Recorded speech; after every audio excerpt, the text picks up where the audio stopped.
எத்தனை சாமி வந்ததையா, இது எந்தெந்த சாமி தந்ததையா, எத்தனை பாட்ட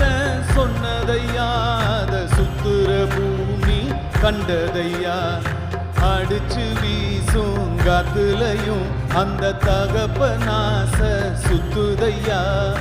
வெடிச்சு பூக்கும் வெதையிலும் ஒரு வம்சத்து கதையே உள்ளதையா, 100 தலைமுறை சேர்ந்து செதுக்குன ஈர நிலம் இது பாறையா, வாழும் வரையிலும் நீயும் விதைக்கிற கடமை இருக்கு கேளையா.